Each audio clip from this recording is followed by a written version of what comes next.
All right, so you ready to dive into this one? The Underground Railroad, huh? Big topic. Yeah, it's a powerful story, and you've given us a lot to unpack. We've got the character analysis, the historical context, even some symbolism to dig into.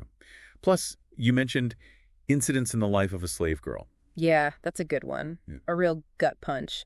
It's incredible how Whitehead captures that same kind of raw experience in his fictional account, you know? It's like he's shining a light on a part of history a lot of people would rather forget. Absolutely. And you can't understand Cora's journey without understanding the system she's trying to escape.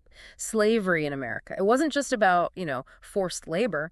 It was a whole system of dehumanization, built on this foundation of economic exploitation. It's hard to even imagine, the horrors of the Middle Passage. Millions ripped from their homes, shipped across the ocean like cargo. Just awful. And then you get the cotton gin right.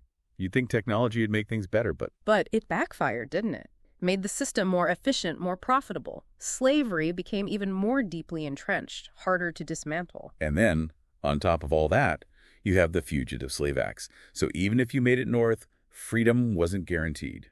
Imagine that fear, constantly looking over your shoulder, knowing you could be captured, sent back to that life, just for trying to be free. It takes incredible courage to even consider escape with those odds. Which brings us to the Underground Railroad. I gotta admit, part of me always pictured like actual trains running underground, It's a common Yeah. misconception, right? It wasn't a literal railroad, more like a network. Safe houses, secret routes, all these brave souls, black and white, risking their lives to help others escape. People like Harriet Tubman escaped slavery, then went back again and again to guide others to freedom. An absolute icon, risking everything to fight for justice. And then you have John Brown, who believed the only way to truly end slavery was through armed resistance. Talk about putting everything on the line. All right, so we've got the system, the stakes. Let's talk about Cora. Okay, so we've talked about the system, the stakes. Let's talk about Cora. Abandoned by her mother, Mabel, who escaped the Randall plantation, she's already carrying the weight of the world on her shoulders. And yet she's resilient. Whitehead gives us this powerful symbol, Cora's garden plot, her fierce protection of this tiny piece of land passed down from her grandmother, Ajari. That garden really stuck with me too. It feels like a legacy, a claim to ownership in a world where she's allowed to own nothing. It's a fleeting illusion, isn't it? A cruel reminder of the limits placed upon her. She's just a girl, but you see that spark in her, that refusal to be broken. And then she meets Caesar, a young man who shows her a different way to resist. And books become this symbol of freedom for them, this portal to a world beyond their chains. It's no wonder Ridgway sees literacy as a threat.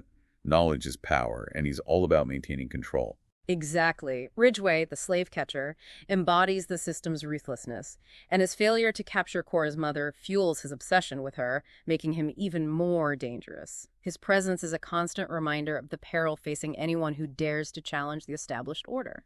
It's like even when Cora manages to escape, the fear follows her. Yeah. So let's talk about that journey, because it's not just one straight path to freedom.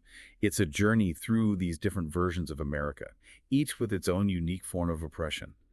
What struck me was how Whitehead uses each stop to expose a different facet of the African-American experience. You're spot on. In South Carolina, we see this facade of progress, but lurking beneath are these horrific practices. Forced sterilization, for instance, a way to control Black reproduction, and syphilis experiments where Black men and women become unwitting test subjects.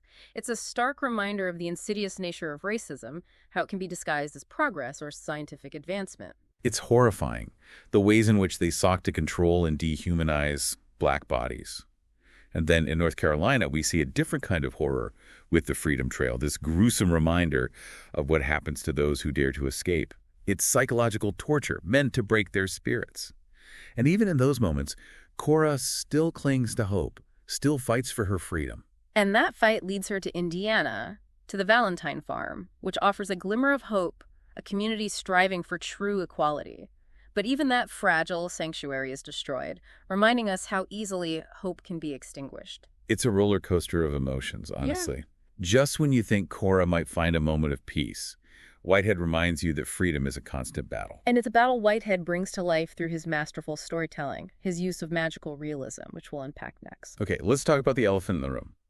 Whitehead's use of magical realism. Yeah, that's a big one. It's not just a stylistic choice, it's like a whole other layer to the story. It challenges all those romanticized, sanitized versions of history you know. Right, it makes you stop and think, wait, this wasn't just about running away. It's about escaping the very system that defined their lives. And then you have these anachronistic elements, these glimpses of technology and architecture that don't fit the time period. It's like he's blurring the lines between the past and the present, saying, this isn't a thing of the past, it's a legacy that continues to shape our world.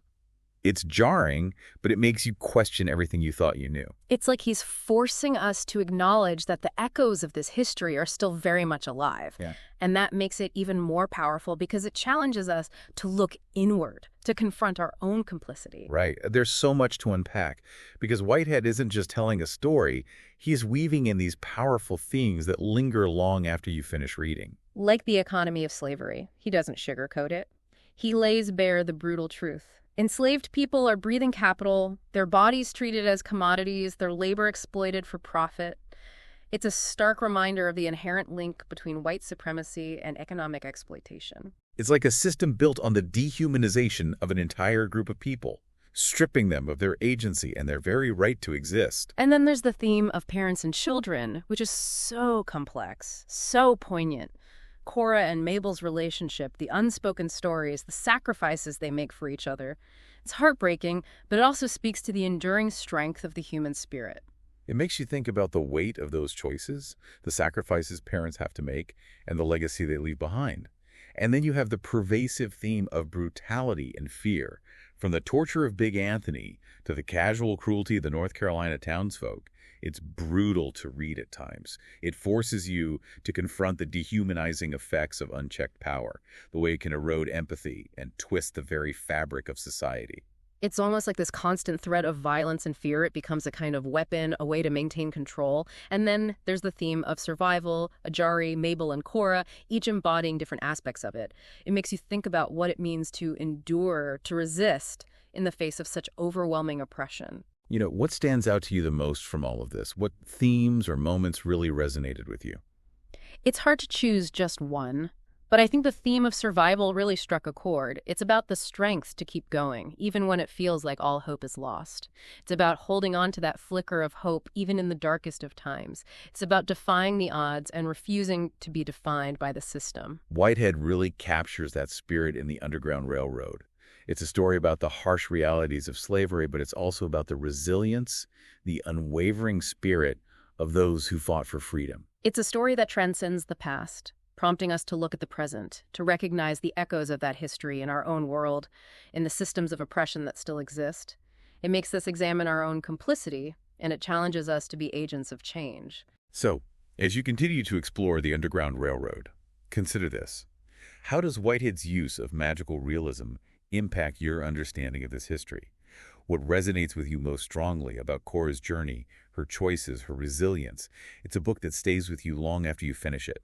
A story that forces you to confront your own biases, to question your assumptions, and to see the world in a new light. I couldn't agree more. It's a story that demands to be heard, a story that challenges us to be better, to do better. Well said. Until next time, keep exploring, keep learning, keep asking those tough questions. Happy listening.